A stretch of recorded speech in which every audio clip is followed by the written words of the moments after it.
This young wolf decided to challenge the alpha male for leadership in the pack. This was a big mistake. It was not worth getting involved with this experienced, seasoned predator. Although the challenger was strong and young, he is far from a mighty leader.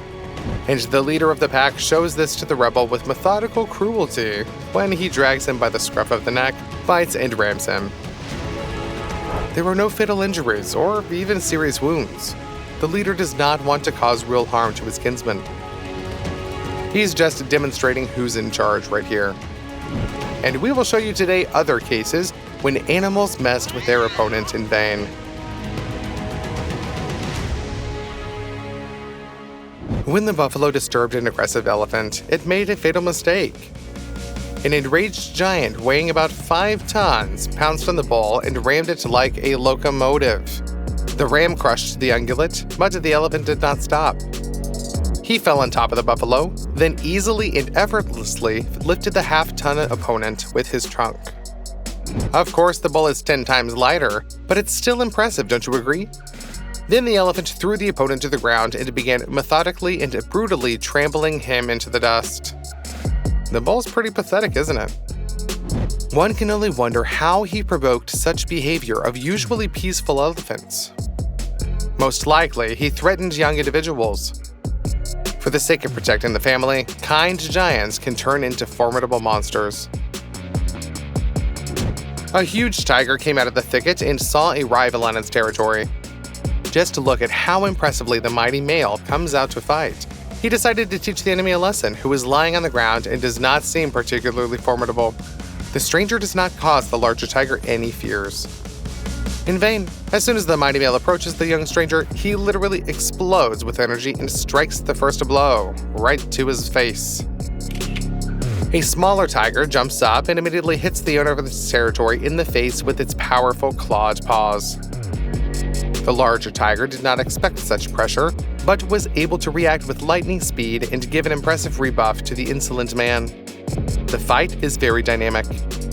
Tigers constantly jump up on their hind legs, blows are exchanged, predators grab each other, and with their claws knock them to the ground. The larger male is far superior to the younger opponent in terms of sheer physical strength and muscle mass. If it comes to close combat, then he can only use this advantage to break through the enemy's defenses, break them, or bite through the neck, rip them open the belly, or simply maim. The young individual understands this, so he keeps his distance, maneuvers, and tries to unbalance the larger tiger. And the young fighter does it! However, the more powerful tiger jumps up and starts circling the opponent. He takes the defensive stance and demonstrates willingness to retreat. It turns out that this impressive fight is just a warning. The larger tiger understands that this victory right here will be too expensive for him. So he does not try to clinch it with his opponents. But his stronger punches show the younger stranger that no one will tolerate his presence in the territory. This fight is a kind of negotiation. The predators have shown each other their strength, but the smaller individual is forced to leave. Both tigers are alive and escaped serious injury, but there was only one owner of this territory. Here it is, tiger diplomacy. An adult rhinoceros weighs about 3 tons. This is a strong antelope, but it is far from the size of a gray giant. Although visually, due to the long legs of the hoofed and squat body of the rhinoceros, it seems that there is not such a big difference between the opponents. A larger beast can ram at any moment and easily knock the antelope off its feet. A powerful rhinoceros is able to turn over a car, and the beast could trample an antelope and almost not notice the resistance. However, for some reason, he doesn't do it. Instead, the rhino plays with the antelope and even retreats. He's probably having fun that way. The antelope does not know who it is dealing with and feels like a winner, although, in fact, they are just having fun with it. However, who knows? Maybe these are old friends. And if the antelope could talk, it would say something like, "Come on, buddy, play along with me. Let's just pretend that I'm beating you." Just make it convincing. because the girls are watching. What do you think is the reason that the rhinoceros succumbed to the antelope? Let us know your opinion in the comments below this video. Wild dogs attacked a small group of gazelles. The herbivores scattered in different directions, but the predators did not allow themselves to be confused. They focused on a few stragglers and managed to drive them into the water. Hyena-like dogs are very intelligent and skillful predators that compensate for their unimpressive size and physical strength with coordinated actions and quantity. There can be more than a dozen hunters in a group, and each individual knows exactly its role, has a specific plan of action so the animals do not interfere, but complement each other during hunting. But in any plan, there is a place for surprise. The dogs did not know how the hippos, who also chose this pond, would react to their appearance. The dogs stay as far away from the giants as possible and showed that they know attack only fussy and annoying gazelles. And the hippos themselves do not always tolerate these ungulates, so the predators hope that they will not be driven away. But the dogs did not know how jealous hippos actually are of their territory. Huge 3-ton hulks were not too lazy to swim across the entire lake to disperse the predators on the other shore. It seems that they're acting simply out of spite. Usually, if carnivores are chasing game, herbivores of other species simply run away in joy that they are not hunting them. But huge and powerful hippos can afford to interfere with the hunting of predators. One of them breaks ashore and literally throws the dogs in different directions. The heavyweight does not stray too far from the water, which can become a shelter in a pinch. But even one hippopotamus can stand up against a large group of enemies. So the hippopotamus runs to the dogs to intimidate them and to teach them a lesson, and then quickly returns home. The dogs are distracted by the hippopotamus, which is simply impossible to ignore. This gives the ungulate a chance to escape. It's a shame, isn't it? This behavior of hippos came as an unpleasant surprise to the dogs. But if you think that it helped the gazelles, then you're mistaken. Hyenas were watching the whole situation from afar. These cunning animals understood that it was better not to approach the reservoir so as not to tease the hippos with their presence. Therefore, the hyenas ambushed nearby and were able to repel the wild dogs into the captured gazelle. The pack of spotted scavengers is much less numerous than that of dogs. However, each hyena is twice as large and has a much stronger bite. A successful hunt is not only the one that results in a carnivorous animal having lunch, but also the one after which it is alive and well. The dogs were not going to turn the pursuit of gazelles into a war with hyenas and retreated, especially since several more ungulates were nearby, and some of them remained in the water. There, the movement of fleet-footed animals is constrained, so one dog can dive into the pond to drive out a gazelle while the others will lie in wait for it on the shore. Finally, the dogs were lucky. The gazelle became exhausted, and the dog swimming in front of her was able not only to catch up with her near the shore, but also to grab her by the ears, pull her up to herself, and start drowning. Several more individuals rushed into the water so as not to be left without lunch for sure. And then something gurgled, just like in horror movies. The gazelle disappeared under the water as if it had been sucked into a whirlpool, and the dog, scared to a state of panic, swam as quickly as possible to its fellows. It's the hippopotamus again. Dogs did not expect such behavior from a vicious, aggressive, but still herbivorous animal. The treacherous giant swam up to the victims underwater and grabbed the gazelle with his jaws. It's just some kind of Shakespearean passion. So don't get yourself to anyone. The hippopotamus decided that he would not allow his pond to be turned into hunting grounds, and if the ungulate could not use his accidental help correctly, then now it will pay for its slowness. As a result, it was the hippopotamus that dealt with the gazelle just to take it away from the dogs. The disappearance of the ungulate underwater really scared the predators.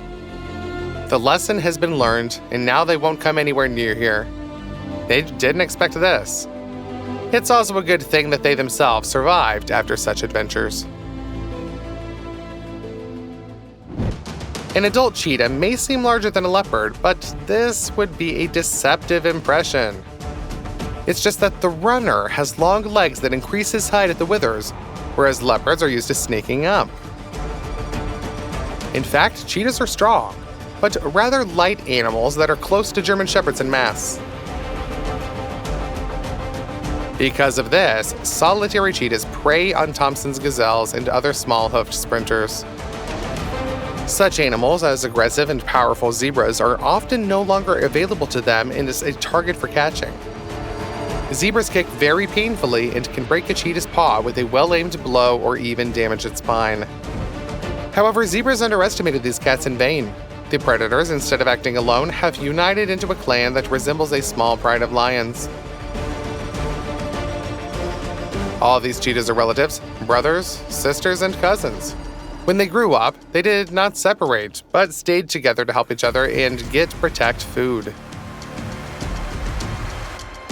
The zebras shouldn't have let this clan get so close. A group of predators made an attack and managed to scare off the entire herd. A short chase began. A zebra is much stronger than one cheetah and can trample it. However, the hunter who managed to catch the striped ungulate is supported and insured by relatives. They attacked the victim as soon as the leader of the group managed to stop her. While he was strangling the zebra, another cheetah blocked its legs. The rest are patrolling around. They protect their prey from external threats. For example, they are ready to repel an attack by hyenas. At the same time, the cats are ready to intercept the zebra if it still breaks out of its grip. It seems that cheetahs have discovered the effectiveness of teamwork. Such cases of relatives joining cheetah clans are becoming more common. Practice has shown that 3 cheetahs can also defeat an adult zebra. What's next? Will they start fighting hyenas and lions? Together, the cheetahs overcame prey that they could not have handled alone. And they can also take care of injured individuals, which allows cheetahs to act more boldly to protect prey. Since these predators never feed on carrion, such mutual assistance is very important. Now zebras should take these slender, thin-legged, but cool hunters more seriously.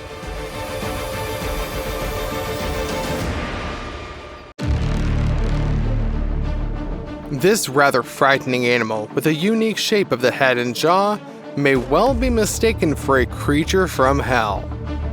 What you're seeing right now is not a genetic glitch or a mutant. This creature is called the ugliest animal in the world. But in Syria, in their homeland, goats of this breed are considered simply divinely beautiful. This is a rare breed of domestic goat called the Damascus goat, known as Shami. In many countries, they are kept because of their unique, exotic appearance. With bulging foreheads, drooping ears, and protruding bites, they resemble something out of science fiction. These demonic goats, and there's no other way to call them, are most common in Cyprus, Palestine, Israel, and Syria. The breed belongs to the heavy type. The maximum weight that Shami goats can gain becomes 130 kilograms, with a height of 1 meter, and goats weigh up to 90 kilograms with a height of 75 to 85 centimeters at the withers. The most distinctive characteristic of the breed is a head with a very hooked muzzle. Another characteristic feature of pedigreed goats is hanging ears, the length of which can reach 30 centimeters. Many goat owners take the strange appearance of the Damascus goat to a new level by cropping their ears short. That's pretty right, isn't it, girl? They gained worldwide fame in 2008 when one of the goats of this breed won the title of the most beautiful goat in a beauty contest in Saudi Arabia. Now this rare breed has become extremely valuable. According to experts, the cost of one such goat is comparable to the cost of Arabian thoroughbred horses and can reach $67,000. The most shocking thing about this breed is the difference between their appearance when they are small and when they grow up. Shami goats with a small head and incredibly long ears look pretty cute. But then, they gradually begin to turn into a real monster, capable of scaring many with their appearance.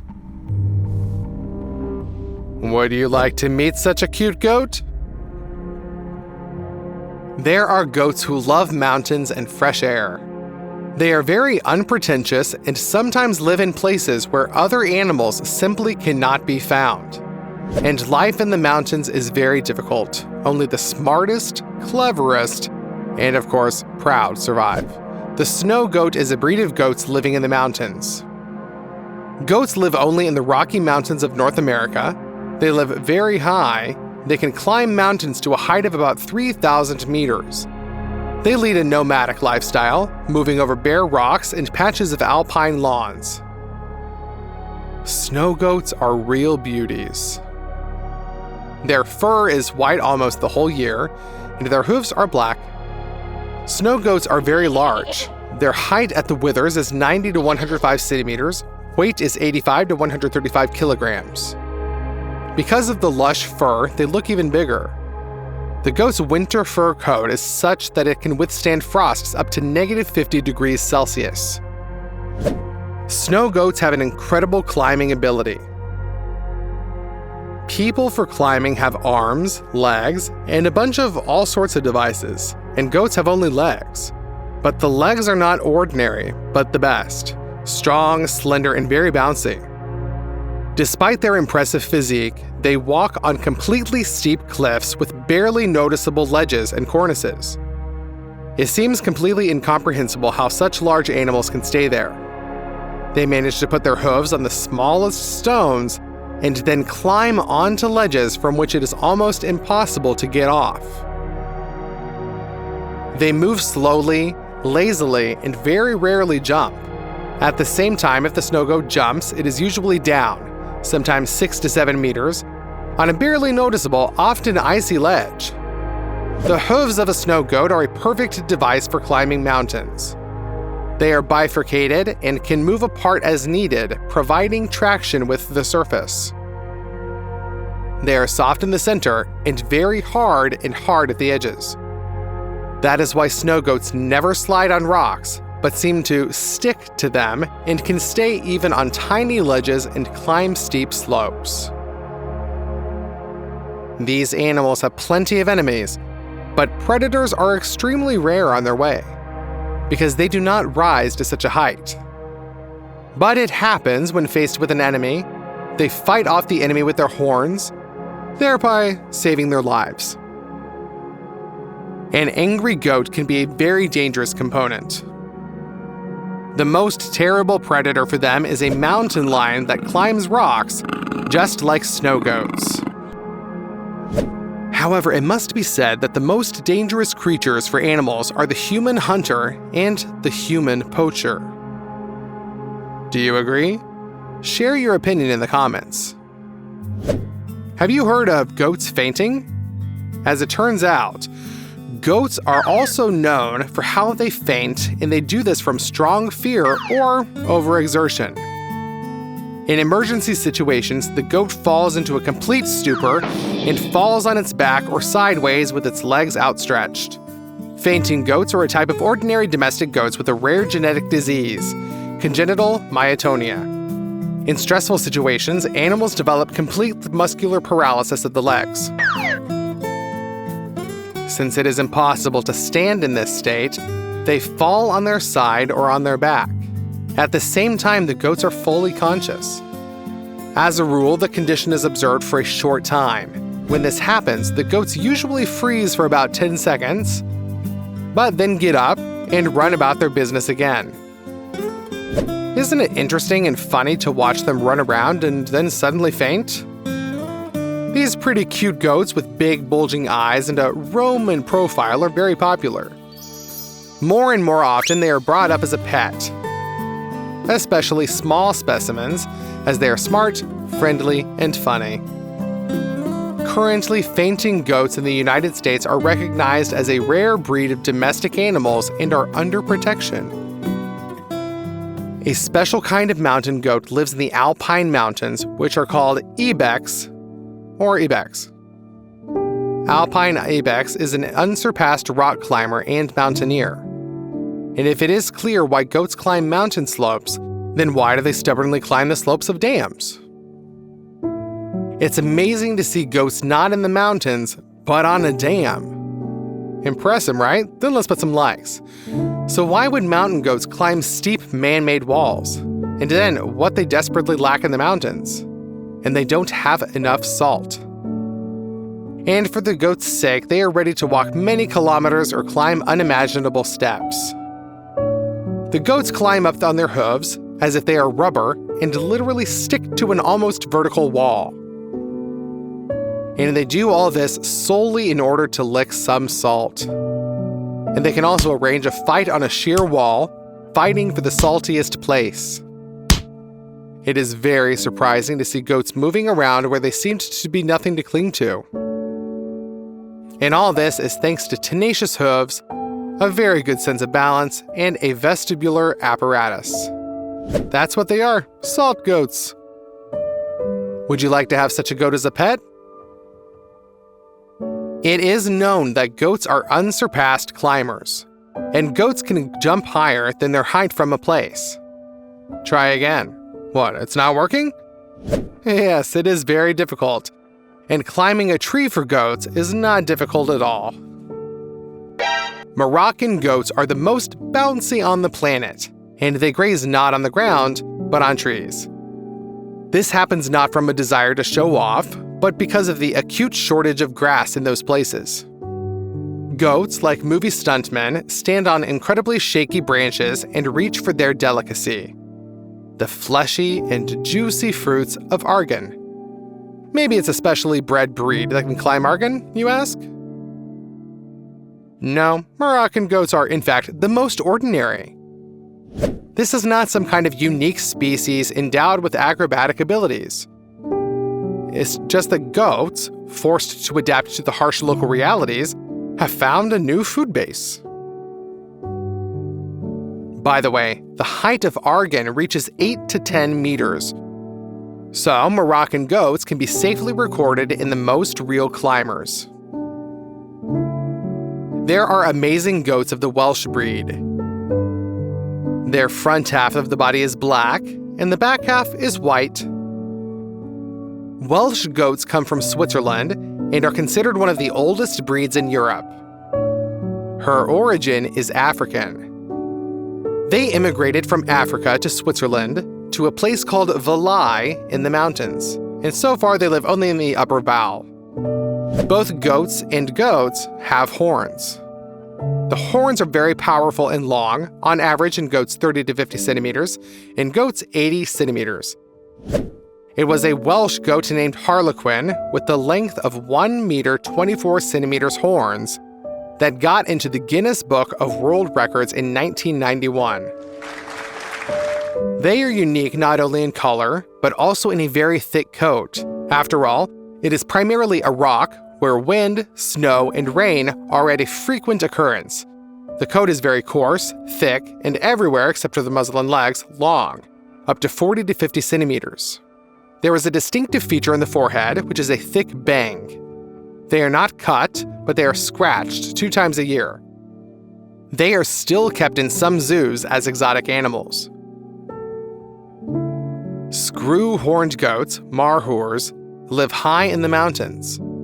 Of all mountain goats, they are the largest and the most powerful, with a body length of up to 1.7 meters, shoulder height of 90 centimeters, and a weight of up to 90 kilograms. The name of this species comes from the shape of the horns, twisting like a corkscrew or screw. Look at the magnificent horns on this goat right here. They reach a length of 1.5 meters. True, only males have luxurious horns. Females cannot boast of such a length and are content with 20 to 30 centimeter horns. The horns of a screw-horned goat are twisted in opposite directions. The number of revolutions reaches 2 to 3, rarely 4 revolutions. Mountain goats don't shed their horns, they wear them all their lives. And in order to maintain their ventrigost, the marhoors need to marry only their own kind.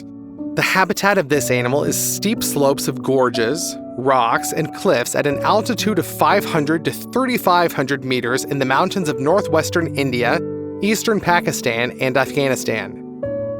Screw-horned goats spend their whole lives among rocky cliffs and deep gorges. The mountains give them both food and shelter from enemies. The Markhors jumped so deftly to the steepest slopes that any climber would envy them for sure.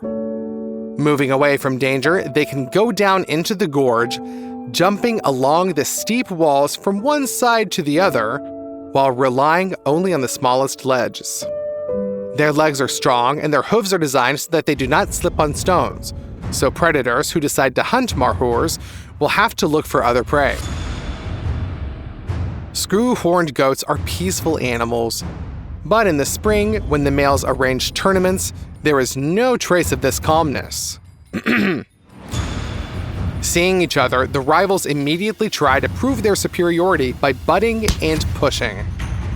They collide with strong foreheads with such force that the sound of the impact can't be heard for over a kilometer. There is an opinion that screw-horned goats became the ancestors of domestic goats.